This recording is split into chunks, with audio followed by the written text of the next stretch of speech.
कांग्रेस मुक्त भारत का नारा लगाने वाले प्रधानमंत्री जी अपनी पथराई आंखों से किंग कर्तव्य विमूढ़ होकर समीक्षा में लगे हुए हैं कि आखिर कसर कहां रह गई।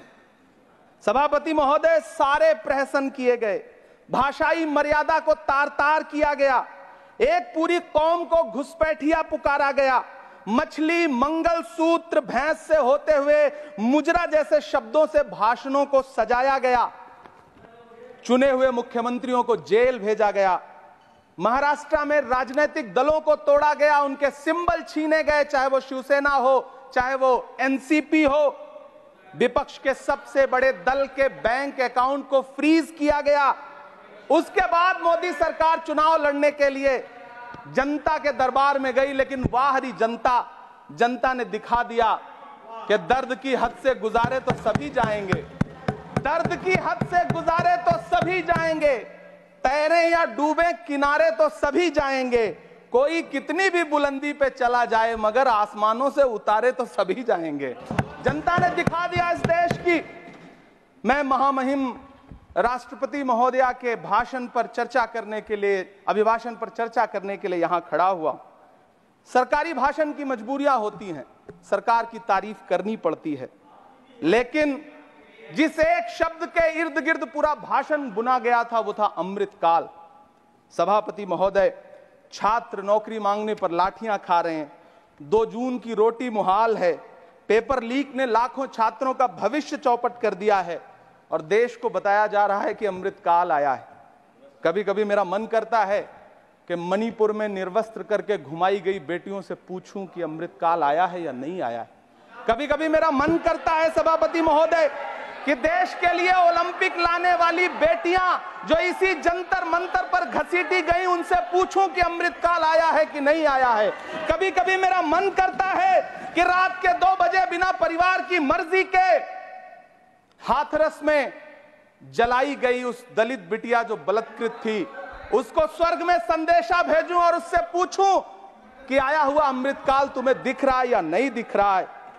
कभी कभी मन करता है कि मैं बिल्किस बानो से पूछूं कि देश में आया हुआ अमृतकाल तुम्हें नजर आ रहा है या नहीं आ रहा है। सभापति महोदय, कभी कभी मन करता है कि भीड़ के जरिए लिंच करके मारे गए पहलू खान की 85 साल की दोनों आंखों की अंधी मां से पूछूं कि देश में आया अमृतकाल तुम्हें दिख रहा है या नहीं दिख रहा है। कभी कभी मन करता है कि ईद के कपड़े खरीद कर लौट रहे 17 साल के हाफिज जुनैद से पूछूं, जिसे बल्लभगढ़ में ट्रेन में लिंच करके मार दिया गया, कि अमृतकाल आया है या नहीं आया है। कभी कभी मन करता है नजीब की मां से पूछूं, कभी कभी मन करता है कि तबरेज अंसारी की विधवा से पूछूं, कभी कभी मन करता है कि सहारनपुर के उन 3 बच्चों से पूछूं जिन्हें छत्तीसगढ़ में लिंच करके मार दिया गया। सभापति महोदय, कभी कभी मन करता है कि मैं गुजरात के चिखोदरा में क्रिकेट मैदान में लिंच करके मार दिए गए सलमान बोहरा के परिवार से पूछूं कि अमृतकाल आया है या नहीं आया है। कभी कभी मन करता है कि मैं अलीगढ़ के औरंगजेब उर्फ फरीद से पूछूं जिसे लिंच करके मार दिया गया और बाद में उसी मृतक के ऊपर डकैती का मुकदमा कायम किया गया। सभापति महोदय, यह कैसा अमृतकाल है जिसके अभिभाषण में स्वास्थ्य पर सिर्फ आधे मिनट पर चर्चा हुई। कैंसर के मरीज दिन ब दिन बढ़ रहे हैं, हार्ट अटैक से हंसते खेलते बच्चे जान गंवा रहे हैं, कभी क्रिकेट के मैदान में, कभी जिम में, और इस सरकार के पास स्वास्थ्य पर बात करने के लिए आधा मिनट है। सभापति महोदय, कोविड वैक्सीन को लेकर के लंदन की अदालत से जो तथ्य देश के सामने आए हैं, उन्होंने भय फैला रखा है।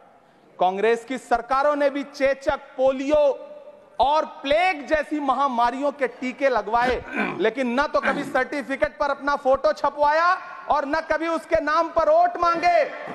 कांग्रेस की सरकारों ने यह किया है, लेकिन इन सरकारों ने क्या किया है, मोदी जी ने क्या किया है कि राजनीतिक दलों को तोड़ा और तोड़ करके चुनाव लड़े, और चुनाव लड़ने के बाद भी आशातीत सफलता प्राप्त नहीं हुई है।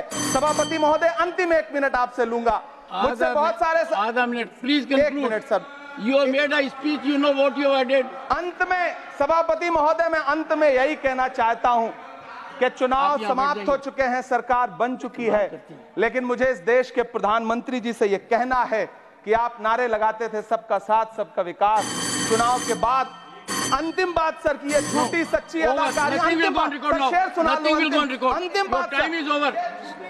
You can't follow time also. Take your seat now. Siri, Josh के money, nothing will go on record. Siri, नहीं बाकी है सर, मैं देख रहा हूँ.